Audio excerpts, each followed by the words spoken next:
SSC AI पाठशाला के इस नए एक्सप्लेनर में आप सभी का स्वागत है। एग्जाम्स की तैयारी को स्मार्ट और फास्ट बनाने के लिए आज हम कुछ ऐसे टॉपिक्स कवर करने वाले हैं जो सीधे आपके पेपर में आते हैं। तो चलिए बिना किसी देरी के सीधे आज के टॉपिक पर आते हैं और इन फैक्ट्स को दिमाग में लॉक करते हैं। आज के इस एक्सप्लेनर का एजेंडा बिल्कुल क्लियर है। हम बात करेंगे मेजर एग्रीकल्चरल रेवोल्यूशंस की, उनके फाउंडर्स और कलर्स की, फिर समझेंगे शिफ्टिंग कल्टीवेशन क्या है, उसके रीजनल और ग्लोबल नाम, और एंड में देखेंगे कुछ बहुत ही जरूरी फैक्ट्स। एक बार ये स्ट्रक्चर समझ लिया तो डिटेल्स याद रखना काफी आसान हो जाएगा। तो चलिए स्टार्ट करते हैं हमारे पहले सेक्शन से, मेजर एग्रीकल्चरल रेवोल्यूशंस। इसमें हम मेनली ग्रीन और वाइट रेवोल्यूशंस पर फोकस करेंगे। सबसे पहले बात करते हैं ग्रीन रेवोल्यूशन यानी हरित क्रांति की। इसका मेन फोकस था फूड ग्रेन्स, खास करके गेहूं और चावल के प्रोडक्शन पर। ग्लोबल लेवल पर देखा जाए तो ये सबसे पहले मेक्सिको में शुरू हुई थी। और हाँ, एक नाम जरूर याद रखिएगा, डॉक्टर विलियम गॉड। इन्होंने ही ये टर्म ग्रीन रेवोल्यूशन सबसे पहले कॉइन किया था। इंडिया की बात करें तो 1960s में पंजाब, हरियाणा और वेस्टर्न यूपी के एरिया से इसकी शुरुआत हुई थी। अब यहाँ थोड़ा ध्यान दीजिएगा क्योंकि एग्जाम्स में अक्सर कंफ्यूजन होता है। जब हम global father of green revolution की बात करते हैं तो वो हैं डॉक्टर नॉर्मन बोरलॉग, जिन्हें 1970 में नोबेल पीस प्राइज भी मिला था। लेकिन अगर पूछा जाए कि इंडिया में इसके फादर कौन है तो जवाब होगा डॉक्टर एमएस स्वामीनाथन। दोनों फैक्ट्स एग्जाम के लिए बिल्कुल क्लियर होने चाहिए। अब आते हैं व्हाइट रेवोल्यूशन यानी श्वेत क्रांति पर। नाम से ही समझ आ रहा है, इसका पूरा फोकस मिल्क और डेयरी प्रोडक्शन पर था। इसके फादर थे डॉक्टर वर्गीस कुरियन। दो डेट्स बहुत इंपॉर्टेंट हैं। नेशनल मिल्क डे होता है 26 नवंबर को और इंटरनेशनल मिल्क डे 1 जून को मनाया जाता है। एक और जरूरी फैक्ट नोट कर लीजिए, नेशनल डेयरी रिसर्च इंस्टीट्यूट यानी NDRI हरियाणा के करनाल में लोकेटेड है।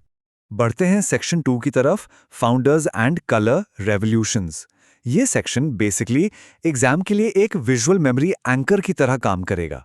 अब इन कलर्स को उनके एग्रीकल्चरल प्रोडक्ट से कनेक्ट करके याद करते हैं। देखिए, ब्लैक रेवोल्यूशन जुड़ा है क्रूड ऑयल और पेट्रोलियम से। ब्लू रेवोल्यूशन का डायरेक्ट कनेक्शन है फिश फार्मिंग यानी मछली पालन से। ब्राउन रेवोल्यूशन फर्टिलाइजर, लेदर या कॉफी प्रोडक्शन के लिए है। जूट को हम गोल्डन फाइबर कहते हैं तो वो उसकी क्रांति हो गई। और सिर्फ गोल्डन रेवोल्यूशन पूछा जाए तो उसका मतलब है हॉर्टिकल्चर और हनी यानी बागवानी और शहद। इस कलर मैचिंग का लॉजिक बड़ा इंटरेस्टिंग है। जैसे पिंक रेवोल्यूशन जुड़ा है श्रिम्प यानी झींगा और अनियन यानी प्याज से। रेड रेवोल्यूशन बहुत लॉजिकल है क्योंकि मीट और टोमेटो दोनों लाल होते हैं। राउंड रेवोल्यूशन बिल्कुल सही, आलू गोल होता है तो उसके लिए राउंड। सिल्वर फाइबर रेवोल्यूशन जुड़ा है कॉटन यानी कपास से, और येलो रेवोल्यूशन ऑयल सीड्स यानी तिलहन से जुड़ा है क्योंकि तेल अक्सर पीला होता है। काफी आसान है ना लिंक करना। इन सब के अलावा कुछ और स्पेशल रेवोल्यूशंस भी हैं जो एग्जाम सेटर्स के एब्सोल्यूट फेवरेट्स हैं। जैसे बैम्बू के लिए भी ग्रीन रेवोल्यूशन शब्द का यूज होता है, मसालों के लिए बादामी क्रांति, भिंडी के लिए परभाणी या ब्रह्मानी क्रांति, रिवर लिंकिंग प्रोजेक्ट्स के लिए अमृत क्रांति बहुत इंपॉर्टेंट है, और हां, एग और पोल्ट्री फार्मिंग के लिए है सिल्वर क्रांति। ये ऐसी डिटेल्स हैं जो एक्चुअल रैंक डिसाइड करती हैं। अब जरा इन रेवोल्यूशंस के फाउंडर्स पर एक नजर डालते हैं। येलो रेवोल्यूशन के पीछे सैम पित्रोदा का हाथ था। ब्लू रेवोल्यूशन के लिए डॉक्टर अरुण कृष्णन और हीरालाल चौधरी जाने जाते हैं। गोल्डन रेवोल्यूशन के फादर निरपक टुटेज हैं। पिंक के दुर्गेश पटेल और रेड रेवोल्यूशन के विशाल तिवारी। एक और खास नाम, इंदिरा गांधी जी को सिल्वर रेवोल्यूशन की मदर माना जाता है।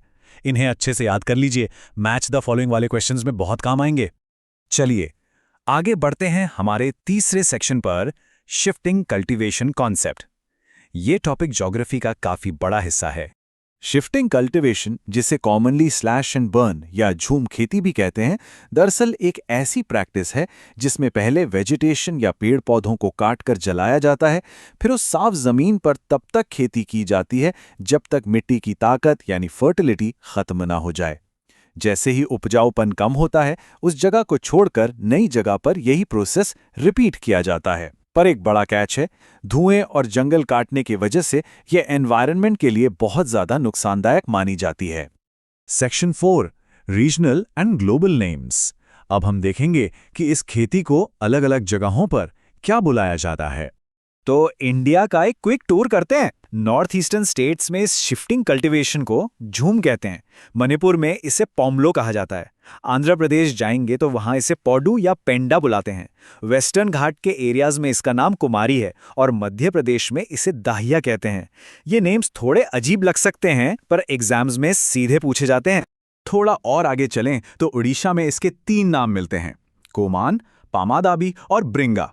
सदर्न स्टेट्स में इन्हें ज़ारा और अर्का कहा जाता है। हिमालयज वाली रीजन्स में खिल और झारखंड में इस प्रैक्टिस को कुरवा कहते हैं। इन स्टेट्स को रीजन वाइज अपने दिमाग में मैप कर लेंगे तो याद करना बहुत ईजी हो जाएगा। अब जरा दुनिया घूम लेते हैं। ग्लोबल लेवल पर देखें तो सेंट्रल अमेरिका में इसे मिल्पा कहते हैं, ब्राजील में रोका, इंडोनेशिया में लडांग, वियतनाम में राय और सेंट्रल अफ्रीका में इसे मासोले के नाम से जाना जाता है। ये इंटरनेशनल टर्म्स आपको ज्योग्राफी सेक्शन में पक्का मिलेंगे।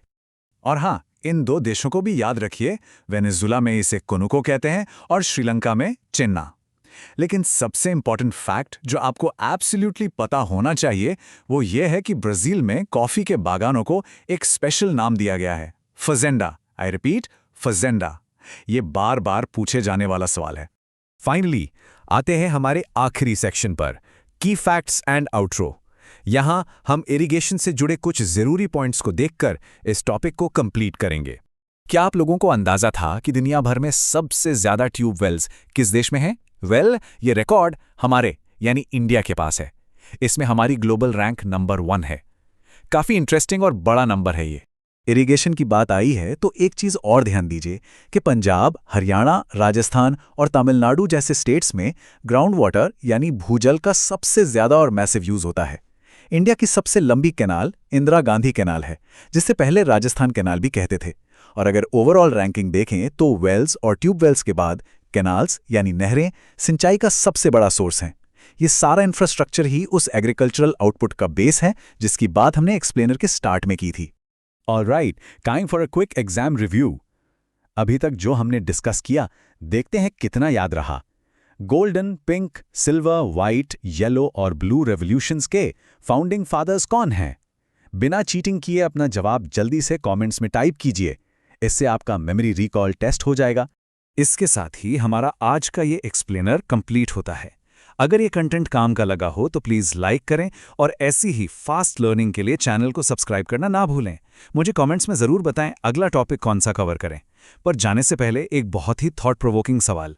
अगर ये हरित और श्वेत क्रांतियां यानी ग्रीन और वाइट रेवोल्यूशंस कभी हुई ही नहीं होती तो आज हमारी डेली लाइफ और पूरी इकोनॉमी कैसी दिखती? ज़रूर सोचिए इस बारे में। मिलते हैं अगले एक्सप्लेनर में, तब तक के लिए स्मार्ट पढ़ते रहिए।